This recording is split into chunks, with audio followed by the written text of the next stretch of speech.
வாய்ப்பு இருந்துச்சுன்னா என்னென்ன நடக்குதோ தவிர அவ்வளோத்தையும் மூஞ்சுக்கு மூஞ்சி நல்லா சொல்லுவேன். உண்மைக்கும் இந்த தோட்டத்துல பாருங்க தகரம் மாத்தி கொடுத்துருக்கா, வந்த தகரத்தை கூட இல்லாமக்குனாங்க இந்த எஸ்டேட்ல. ஏன் அந்த மாதிரி செய்யறாங்க? தோட்டத்தை பார்த்தா காடு கால் வச்சு, அங்கிட்டு பார்த்தா பாம்பு, இங்கிட்டு பார்த்தா பண்டி, தோட்டத்துல கால் வச்சு கொழுந்து எடுக்கல. அது இந்த எலும்பு ஒடிஞ்சு கை கால் ஒடிஞ்சு எவ்வளோ கஷ்டப்படுறோம் தெரியுங்களா? நாங்க பிள்ளைகளை படுக்க போட்டுக்கிட்டு இருக்கோம், தொறன்னு ஒழுகுது. சாமத்துல எங்க போய் தூக்கிட்டு போறது? துரைக்கிட்ட சொன்னா துரை சொல்றாரு, பங்களாவில் வந்து இருக்கணும்னா உங்களுக்கு ஏணுமுண்டா செஞ்சுக்கோங்க அப்படிங்கிறாரு. இப்படியா ஒரு ஸ்டேட்டுகளில் பிரச்சனை. வர்ற ஜனாதிபதியெல்லாம் என்ன சொல்றாங்க, ஸ்டேட்டை வந்து தனித்தனி வீடு கட்டி தரமுன்னு. எந்த இது யாருக்கு தனித்தனி வீடு கட்டி கொடுத்துருக்காங்க? அந்தந்த கட்சி வாக்குல தான் எல்லாம் நடக்குது. திகாமரம் கட்சியில இருக்க ஆளுக்கு திகாமரம் ஆளுக்கு வீடு கட்டி கொடுக்குறாரு.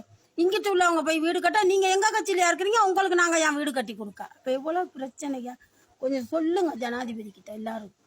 இப்ப வந்திருக்க ஒரு நல்லவன் தான் நாங்க தோட்ட தொழிலாளின்னு சொல்லிக்கிட்டு இருக்கோம். கடவுளே எங்களுக்கு ஒரு சாமி வந்து கிடைச்ச மாதிரின்னு. நான் இந்த தோட்டம் வந்து 40 வருஷம் எனக்கு வீடு தாரன்ட்டு உங்களுக்கு ஆம்பளை பிள்ளை இல்ல, உங்களுக்கு வீடு இல்லன்ட்டாங்க. சரிங்களா? அந்த நாளே இல்லன்ட்டாங்க. இந்த வீடை நானா வேலை செஞ்சு கட்டி நாங்க சல்லி போட்டு கட்டி வச்சிருக்கிறோம். கட்டி எந்த ஒரு இதுலயுமே இல்ல. இந்த ஜனாதிபதிக்கு நாங்க போடுறோம், எங்களுக்கு உதவி வேணும். எங்களுக்கு ஒரு உதவி லயத்து வீடுகளை கொஞ்சம் செஞ்சு கொடுக்க சொல்லுங்க. ஒரு வீடு கொடுக்க சொல்லுங்க. லயத்து வீட்டு எங்களுக்கு இருந்தா போதும், வேற நாங்க உழைக்கிறோம். நாங்க ஒரு 10 கிலோ கொழுந்து எடுத்து சரி அன்னன்னைக்கு ஒரு 600-300 ரூபா வாங்கி நாங்க சாப்பிட்டுக்கிறோம்.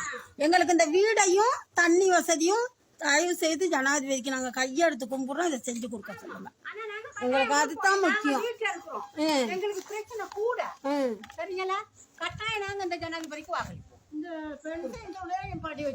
3 மாசம் வேலை இல்ல, தூள் இல்ல, மாவு இல்ல, அரிசி இல்ல. ஏன்னு கேட்டா நாங்க கொம்பெனி சொல்றதான் நாங்க கேக்குறோங்கிறாங்க துரமாறு. அப்ப யார்கிட்ட போயிட்டு நாங்க கதப்போம்?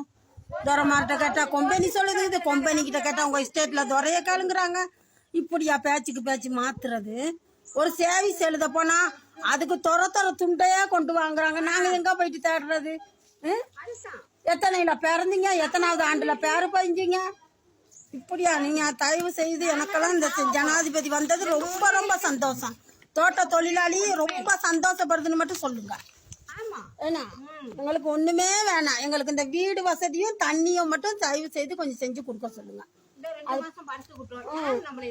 கேக்குறோம். நாங்களா போய் இந்த குழந்தை பிடிங்கி மலைகள்ல கால் வைக்காது அந்த ஸ்டேட் எல்லாம். அன்னைக்கெல்லாம் பாம்புன்னு கத்தி நானும் ரோட்லயே நின்றுகிட்டு இருந்துட்டு அன்றைக்கு 5 மணி வரைக்கும் 600 ரூபாய்க்கு வேலை செஞ்சுட்டு வந்தேன். நம்புவீங்களா? நம்ப மாட்டீங்க. அந்த மாதிரி சரியான கஷ்டப்படுறோம். தயவு செய்து அவருக்கு சொல்லுங்க.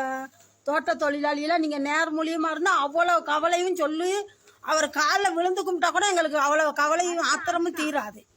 அவ்வளவு கஷ்டப்பட்டுக்கிட்டு இருக்கிறோம் நாங்க இந்த லைத்து வீட்டுகள்ல இருந்துகிட்டு.